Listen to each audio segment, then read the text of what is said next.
Paris are deserted. Outside what may be happening to something like 4 million people of its city and suburbs, people were pursuing the wretched life of a race kept in custody by its traditional enemy. Their working days were passed in fear of sudden death for loving France too much, or at the best, in the humiliation of walking their own beloved streets beneath the black cross of Prussia. But Paris was stirring.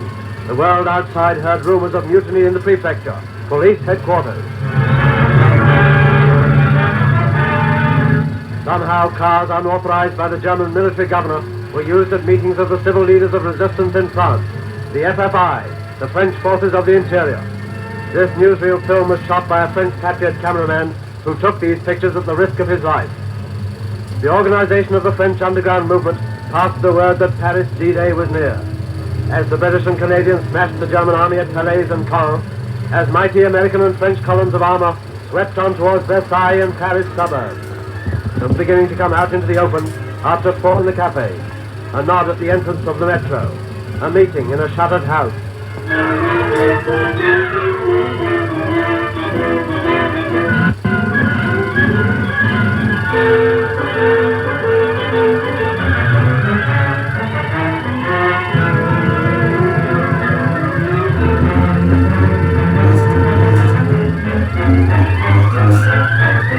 Like magic, weapons appeared.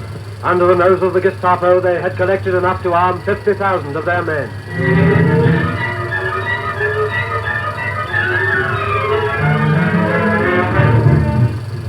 And on the secret air from London came fresh hope with the news that every day the mighty armies of the Allies were coming closer, and the eerie silence of the streets would now sometimes be shattered by the screech of an outlaw car.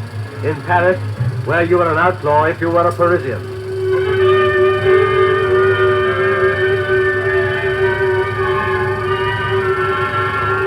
Like a monstrous beetle from a dark hole in Berlin, this thing marched into the streets, the symbol of Nazi power. But Nazi power was in its twilight. On the world's battlefields outside Paris, their beetles were being squashed.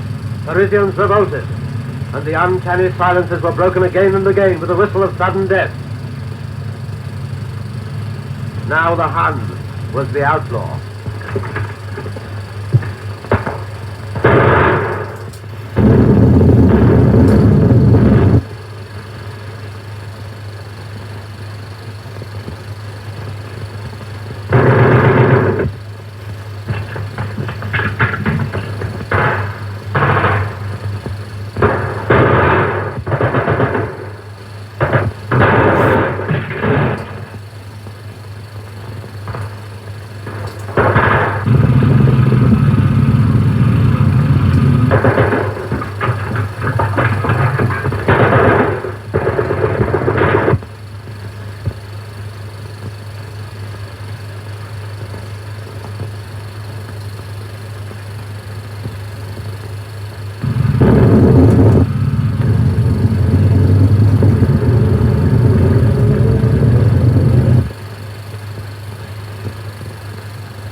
Paris resistance men broke from behind the barricades and ran out into the reconquered streets of Paris. The news was flashed that Paris had been liberated. The Germans who for 4 years had bullied and plundered the capital of France were rounded up like the common criminals they are.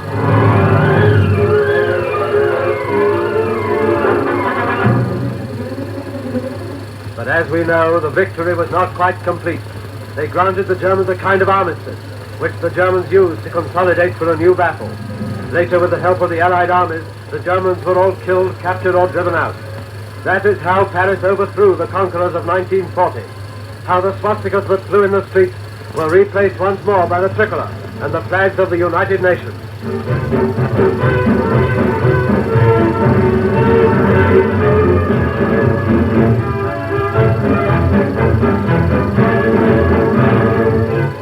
Paris was able to welcome at last the return of her soldiers from exile under their leader, General de Gaulle. GAUMONT British News has already shown in full the story of the triumphant march down the Champs-Élysées. We repeat in this issue a shorter version of that day of triumphant tragedy.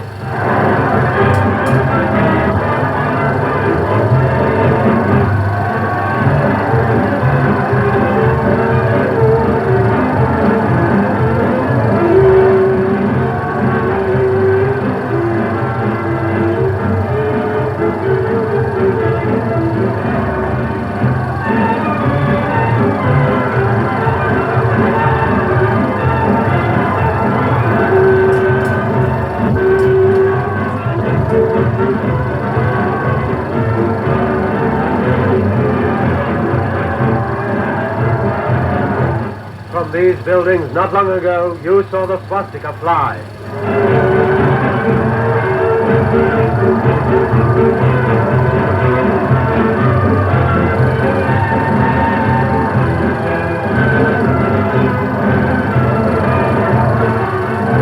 It was while General de Gaulle was in the Hotel de Ville and the Cathedral of Notre Dame that German and fascist snipers opened fire.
This ugly outburst, so typical of German bloodlust, was quelled, and Paris was part of France again.